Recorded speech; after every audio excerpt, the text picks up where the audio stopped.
Buenos días, mis amigos de Depor Sin Límites, a través del primer programa paradeportivo del Perú. Y ya estamos en nuestro segmento de fisioterapia y salud, a través de Fisiosport Balance. Y hoy día tenemos un tema especial. Hoy día vamos a hablar sobre la importancia de las técnicas de movilización en pacientes politraumatizados. ¿Okay? O sea, vamos a hablar sobre pacientes pues, que tienen algún tipo de lesión por un trauma directo, no indirecto. Y ya tenemos una invitada también internacional el día de hoy sábado. Tenemos desde Bolivia a la licenciada Lucy Beizaga Morales. Ella es docente de la carrera de fisioterapia y kinesiología de la Universidad Privada Abierta Latinoamericana de Bolivia. Es fisioterapeuta del Centro de Rehabilitación de la Caja Nacional de Salud Regional de Oruro, en Bolivia. Tiene posgrado en educación superior basada en la competencia. Tiene también un posgrado en manipulación instrumental. Tiene posgrado en medicina y kinesiología deportiva. Y tiene posgrado también en electroterapia de baja y mediana frecuencia. Ya sabemos que tiene su posgrado en medicina y kinesiología deportiva. Ya la vamos a invitar en un próximo programa para que nos hable un poco más sobre cómo se trabaja la parte kinésica del deporte, ¿no? Allá en Bolivia. Pero hoy día la tenemos como invitada para que nos dé la importancia sobre las técnicas de movilización en pacientes politraumatizados. Buenos días, Lucy, un gusto tenerte a través de nuestro programa y gracias por aceptarnos el día de hoy la invitación en nuestro segmento de medicina deportiva y salud. Gracias a ti, Dani, por la invitación. Muy buenos días a todos, a todas las personas que nos van a poder oír, que nos van a poder ver. Y pues un poquito para enriquecer sobre la importancia de nuestra profesión y lo amplia que es, ¿no? Las diferentes áreas que podemos abarcar desde la fisioterapia y que pues sin lugar a dudas siempre van a ir a mejorar lo que es la calidad de vida de nuestros pacientes, que es lo que al final todos buscamos como fisioterapeutas.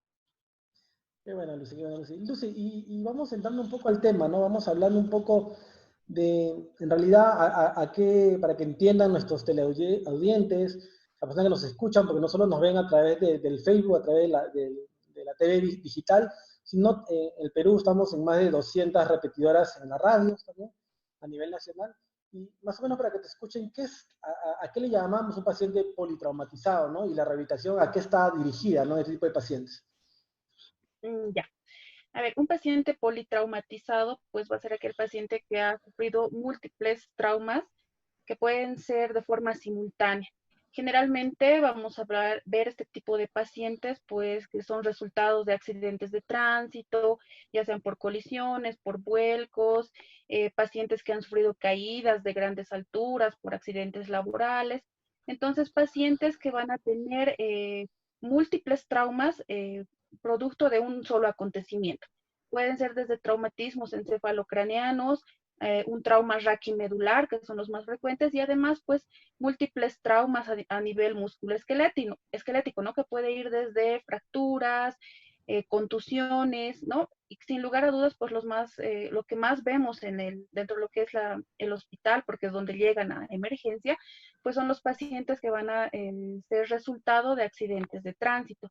¿No? Que a veces está mucho tiempo en estancia de lo que es la terapia intensiva y luego la terapia intermedia, y pues que un paciente esté inmovilizado por un lapso de 2, 3 semanas o hasta un mes, pues conlleva una gran cantidad de complicaciones, ¿no? Que se van a ver reflejadas estas complicaciones en los diferentes sistemas y órganos de su cuerpo que pues necesitan necesariamente una rehabilitación y pues aquí es donde el fisioterapeuta juega un papel fundamental. Eh, no solamente en la parte respiratoria, sino como decíamos, la parte de la inmovilización en estos pacientes es importante para que ellos pues puedan evitar complicaciones en su sistema musculoesquelético y además mantener ese engrama de movimiento en su corteza cerebral y que después que estos pacientes que eventualmente pueden estar inclusive en un estado de coma, pues puedan recuperar y realizar sus actividades laborales y lo más importante, pues mejorar su calidad de vida. Claro, es muy importante el trabajo y el abordaje, pues, de un fisioterapeuta ya especializado, ¿no? Donde, pues, sabe los tiempos, cómo armar un protocolo, dependiendo del cada tipo, el tipo de lesión que tienen estos pacientes, ¿no? ¿No? Entonces, ¿cuáles serían los beneficios al realizar una rehabilitación anticipada o el abordaje previo a estos pacientes politraumatizados? Bueno, realizar una rehabilitación anticipada nos conlleva muchos beneficios para el paciente.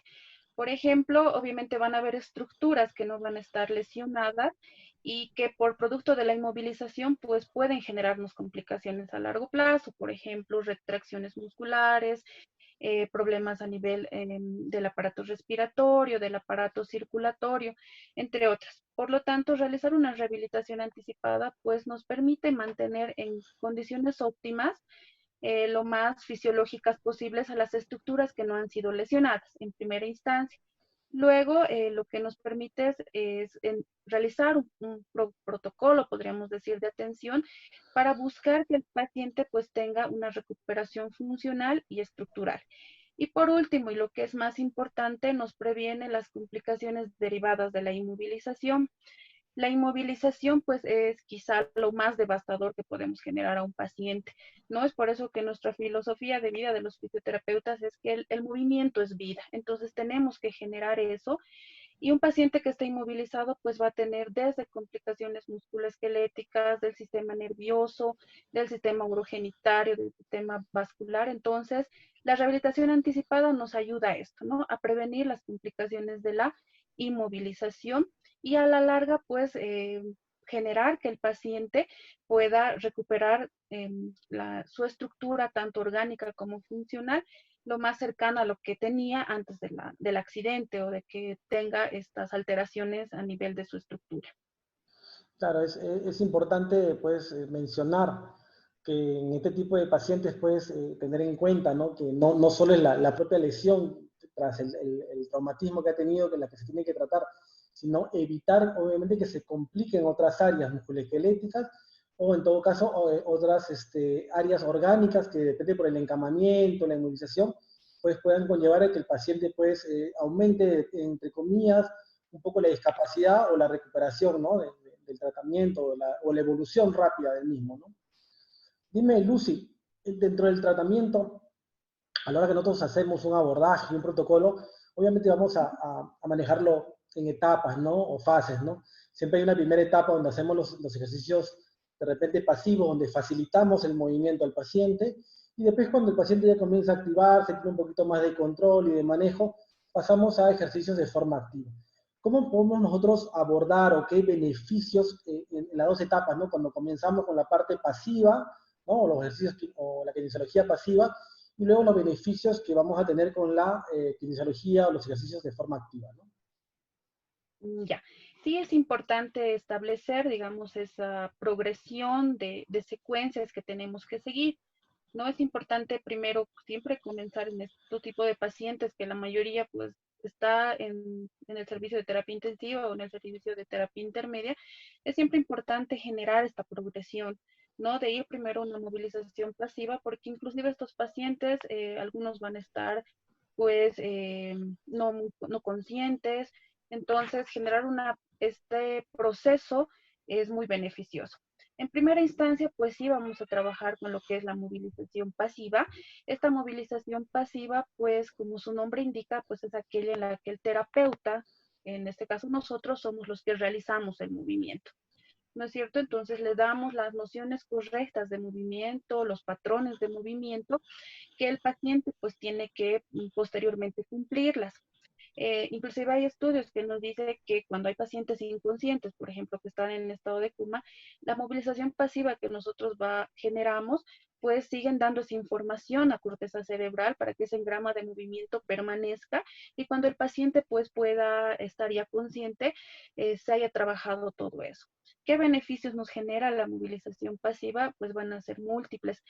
Sin embargo, el más principal y el objetivo que persigue esta movilización pasiva es minimizar, como habíamos dicho, las complicaciones producto de la inmovilización, ¿no? Entonces, ese es su objetivo más grande, lo que busca, y pues deriva de esta, pues van a salir otros objetivos u otros beneficios que obtenemos de ella, como por ejemplo conservar la movilidad articular y del tejido conectivo. No es importante mantener las amplitudes articulares porque todo paciente que posterior a la fase de encamamiento, pues va a tener un proceso de nuevamente sedestación, bipedestación. Si tiene articulaciones que han sufrido un proceso de alteración, pues no vamos a poder pararlo, no vamos a poder realizar funcionalidad de miembro superior. Otro beneficio es minimizar las contracturas, ¿no? Los efectos de las contracturas. Acortamientos musculares, principalmente en aquellos músculos que tienden a hacer acortamientos como los isquiotibiales, como los gemelos, el sol ilíaco, el bíceps, el miembro superior. Si dejamos que estos músculos pues generen contractura, va a ser más complicado para nosotros cuando el paciente ya tenga que realizar sus actividades funcionales que las haga. ¿No? También es importante mejorar, nos va a ayudar a mejorar la dinámica circulatoria, porque los músculos cuando se mueven, pues hacen esa activación de abrir y cerrar los vasos. Entonces, hay una especie de acción de bombeo que mejora el flujo sanguíneo. ¿No? Entonces, si mantenemos la dinámica circulatoria, vamos a mejorar el flujo sanguíneo, por lo tanto, la calidad de trofismo sobre los diferentes tejidos, ¿no? Porque es la sangre la cual nos va a ayudar a nutrir a los diferentes tejidos. Entonces, es importante, nos ayuda también a eso.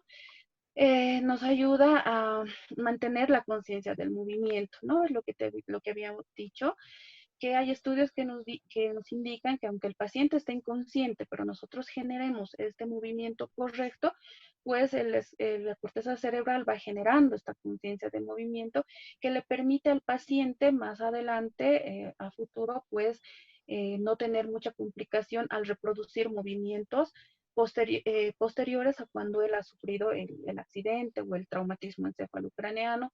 Entonces nos va a generar todos esos beneficios. Por eso es importante realizarlos en un paciente y lo más anticipado posible, ¿no? Es lo que, por lo menos aquí en mi país, en mi ciudad, más que todo en mi ciudad se está buscando que la importancia que tiene que tener el fisioterapeuta dentro de lo que es el trabajo en terapia intensiva. Muy bien, Luce. Y con respecto a cómo nosotros vamos a abordar o los beneficios ya después de la parte pasiva, del ejercicio pasivo, a lo que vamos a entrar a los ejercicios activos, si bien es cierto, esto tiene que ser valorado dependiendo de las condiciones, cómo va evolucionando el paciente, y también valorando de acuerdo al tipo de lesión, ¿no? que ha tenido, ¿no? Cuál ha sido realmente la consecuencia de este politraumatismo, ¿no? ¿Cómo podríamos trabajar o cuáles son los beneficios a nivel de los ejercicios activos, ¿no? Ya. Una vez que el paciente ya tiene la capacidad para poder realizar de forma activa o ser él quien pueda realizar los movimientos, pues hacemos una progresión hacia la movilización activa. Siempre yendo, como tú dices, en función del balance muscular para ver si el paciente puede ser un activo asistida o un activo libre, ¿no? Porque obviamente el activo resistida ya la vemos mucho más a futuro, más adelante, para que pues se genere otro tipo de beneficios, ¿no? Pero en lo que se refiere a la movilización activo asistida y la movilización activa propiamente dicha, pues nos va a generar muchos beneficios, como por ejemplo conservar la elasticidad y la contractibilidad fisiológica de los músculos involucrados. Entonces, todo el trabajo que nosotros ya lo habíamos hecho de forma pasiva, pues cuando el paciente empieza a activar, entonces ayudamos a que se conserve esta capacidad de elasticidad y contractibilidad del músculo, ¿no? También logramos una retroalimentación sensitiva, ¿no? Por parte de los músculos en contracción. Entonces, le seguimos dando información sensitiva al paciente para que pues pueda realizar de forma correcta los diferentes patrones de movimiento y que nosotros lo utilizamos o los reproducimos al realizar las diferentes actividades de la vida diaria, ¿no? También se estimula la regeneración ósea, ¿no? Y de los tejidos articulares, porque como había dicho, pues hay un incremento del flujo sanguíneo gracias a esta contracción de los músculos y pues la sangre es la que va a llevar el oxígeno y los nutrientes necesarios para poder ir a reparar los tejidos y también para poder ir a nutrirlos, ¿no? Mejoramos la circulación y prevenimos la formación de los famosos trombos, ¿no? Que son muy frecuentes en pacientes que están encamados mucho tiempo y que pues nos derivan otro tipo de complicaciones. Entonces, al mantener la dinámica circulatoria, eh, prevenimos estas TBPs, que son las trombosis venosas profundas, que pueden derivar en otras complicaciones.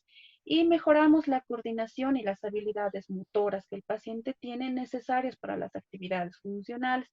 Entonces, hay muchos pacientes, por ejemplo, que han sufrido traumatismos encefalocraneanos, que tienen otro tipo de alteración en la cual van perdiendo o han perdido la conciencia de movimiento, cómo realizar el movimiento, como nos pasa en un paciente con posterior a una lesión de corteza cerebral. Entonces vamos mejorando o vamos reeducando en ellos la coordinación y la habilidad para realizar diferentes actividades, ¿no? Funcionales, porque como habíamos dicho, nuestro objetivo como fisioterapeutas es pues mejorar la calidad de vida y principalmente que el paciente pues logre la mayor independencia posible, ¿no? Entonces eso buscamos. Esos pacientes tienen grandes complicaciones en cuanto a funcionalidad, entonces lo que buscamos es que el paciente sea lo más independiente posible y pueda nuevamente pues volver a realizar sus actividades de la vida diaria. Claro, claro. Para que más o menos nuestros oyentes entiendan un poco, cuando hablamos pues de ejercicios pasivos, es cuando el paciente pues no puede movilizarse, porque como dijo Lucy, puede estar en estado de coma, entonces no puede movilizarse, sino lo que nos hacemos nosotros los fisioterapeutas es ayudarle, facilitar el movimiento, o sea, llevar la pierna a un movimiento, llevar el brazo a un movimiento, ¿no? De tal forma que vamos a mandar estímulos. Ahora, no solo es el movimiento, nosotros como fisioterapeutas llevamos pues algunas técnicas de rehabilitación neurológica, de rehabilitación traumatológica también, donde obviamente de repente es muy amplio ahorita tocar y hablar cada técnica o cada método que utilizamos, pero que nos va a ayudar obviamente a estimular, ¿no? Como lo dijo Lucy, hay que comenzar también con la parte sensitiva, o sea, si no estimulamos la parte sensitiva, que nos va a captar ese estímulo, ¿no? A través del roce, a través de la presión del tejido, ¿no? Y eso nos va a ayudar obviamente con la movilización sumada, ¿no? A que pues el estímulo sea un poquito más rico, ¿no? ¿Cómo le puedo decir? En el mismo estímulo para que el paciente pueda o el sistema pueda responder ante lo que estamos tratando de hacer, ¿no? Y la actividad o los ejercicios activos es cuando ya el paciente ya sale de este coma, tiene un poquito más de conciencia, de repente tiene un poquito de contracción o puede mover un poco los tejidos o los segmentos, y obviamente nosotros ayudamos también, podemos facilitar, pero ya con la propia activación del paciente, ¿no? Muy bien, Lucy. Lucy, ¿y qué aspecto debemos tener o tomar en cuenta a la hora que nosotros vamos a hacer de repente o planificar, ¿no? Un protocolo de intervención para el abordaje fisioterapeuta específico, ¿no? Ya. Para nosotros poder planificar o determinar el protocolo o el programa en realidad de tratamiento que vamos a hacer para nuestro paciente, es importante especificar pues que cada uno de nuestros programas de tratamiento siempre van individualizados para cada uno de nuestros pacientes, ¿no es cierto? Cada paciente es un mundo, cada paciente responde de forma diferente al estímulo que Exacto. nosotros le generamos, por lo tanto tiene que ser bien individualizado. Aparte, algo que es muy importante y creo que en la actualidad es un paradigma que tenemos dentro de la fisioterapia es que debemos ver al paciente de forma global, integral, ¿no? Ver tanto la parte biológica, la parte emocional, la parte social, la parte espiritual, y desde esos enfoques, pues, hacer nosotros un programa de tratamiento bien individualizado para cada uno de nuestros pacientes. Y sin embargo, en función de esto tenemos que tomar ciertos aspectos que si bien pueden estar estandarizados para elaborar estos programas de tratamiento, siempre tenemos que programarlos en función de las características, como había dicho, ¿no? De nuestros pacientes. Entonces, primero es importante hacer una evaluación kinésico-física de nuestro paciente para poder determinar, evaluar el deterioro de su capacidad funcional, tomar en cuenta qué precauciones debo tener con estos pacientes y el pronóstico, ¿no? Que puede tener mi paciente y en función de eso planificamos la intervención. Entonces yo tendré que determinar su balance muscular, su movilidad articular, qué tipo de restricciones y limitaciones tiene para yo enfocar, ¿no? Otro aspecto que es importante tomar en cuenta es determinar la capacidad que tiene el paciente de participar en las técnicas de movilización, ¿no? Para que nosotros podamos realizar los ajustes apropiados. Por ejemplo, como habíamos dicho, si es un paciente que no tiene la capacidad de mover por sí solo, como nos pasa en los lesionados medulares, por ejemplo, que por debajo de su nivel de lesión no tienen movilidad propia, entonces en ese caso, pues yo voy a tener que utilizar la movilización pasiva durante todo mi programa de tratamiento. Entonces tengo que determinar eso, ¿no? La capacidad que el paciente tiene para participar en estas técnicas, ¿no? Para ver si es una movilización pasiva, un activo asistida o un activo libre. También es importante determinar la cantidad de movilización adecuada, de acuerdo al estado de los tejidos del paciente, ¿no? Por ejemplo, hay pacientes que una primera instancia de sus lesiones, pues no tienen alteraciones de tono muscular. Entonces esto me permite realizar mayor cantidad de movimientos, pero luego nos encontramos con otro tipo de situaciones que nos limitan a poder realizar estas técnicas de movilización. Entonces yo tengo que determinar la cantidad de movilizaciones que puedo realizar y la más adecuada para el paciente. Algunos de estos pacientes tienen también problemas fisiológicos, no problemas fisiológicos, problemas respiratorios. Por lo tanto, generar muchas movilizaciones les puede complicar a ellos este proceso de ventilación. Entonces, también tengo que tomar en cuenta eso, ¿no? Tengo que decidir cuál es el que mejor me va a servir para cumplir las metas que yo me he trazado como terapeuta. Otro aspecto que es muy importante es que hay que controlar todo el tiempo el estado general del paciente, ¿no? Como habíamos dicho, son pacientes que están en condiciones en las que si bien el riesgo vital ha pasado, pero son pacientes que de cierta forma no son muy estables, ¿no? En cuanto a la frecuencia cardíaca, la presión arterial. Entonces siempre hay que tomar en cuenta o hay que controlar, ¿no? El estado general del paciente.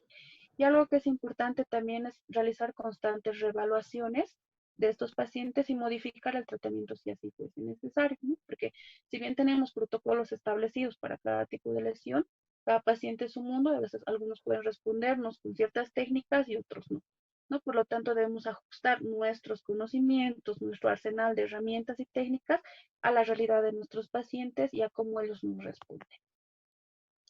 Muy bien, Lucy. Lucy, siempre es un gusto hablar contigo, tremenda profesional, amiga mía de Bolivia hace mucho tiempo. Y nada, siempre, pues los tiempos a veces son cortos para poder de repente nosotros poder difundir un poco más lo que es nuestro trabajo fisioterapéutico, ¿no? Y más aún, eh, poder pues tener una charla un poco más amplia sobre los temas, cada tipo de paciente y todo, ¿no? Pero para mí es un gusto verte tenido el día de hoy con nosotros, hablar un poco sobre lo que son los pacientes politraumatizados, que el público sepa un poco más todo nuestro trabajo profesional que hacemos con nuestros pacientes, sea en áreas de UCI, sea en cuidados intermedios y post ya el alta del paciente, ¿no? Y nada, agradecerte el día de hoy otra vez que hayas estado con nosotros y poderte invitar una próxima vez a seguir hablando un poco más sobre la rehabilitación, ¿no? Y todo lo que están obviamente hoy en día llevando también la rehabilitación paralela en Bolivia, ¿no? Y sobre todo en Oruro, donde tú estás a cargo de toda una área en un hospital. Y nada, volverte a agradecer por todo. Gracias, Lucy, por tener un gusto siempre para mí. Y agradecerte el día de hoy otra vez que has estado con nosotros. Gracias a ti, Dani, por la invitación, por permitir dar un poquito, digamos, de lo que uno hace dentro de lo que es lo que a nosotros nos apasiona, ¿no? Principalmente a mí me apasiona mi profesión y pues hablar un poquito, porque realmente yo creo que las horas serían interminables si nos pondríamos a hablar a mayor profundidad de todos estos temas. Sin embargo, para que la gente pues conozca la labor importante que nosotros desempeñamos en todas las áreas de la salud, pues para mí ha sido un gusto poder compartir contigo y pues muchísimas gracias, agradecida siempre. Gracias, Lucy. Bueno, mis amigos, y el día de hoy hemos terminado el día con nuestro segmento de Fisiosport Balance, ¿no? Hablando un poco más sobre lo que es la fisioterapia en forma general y la salud. Entonces nos vamos a ver el próximo sábado con un nuevo tema de fisioterapia.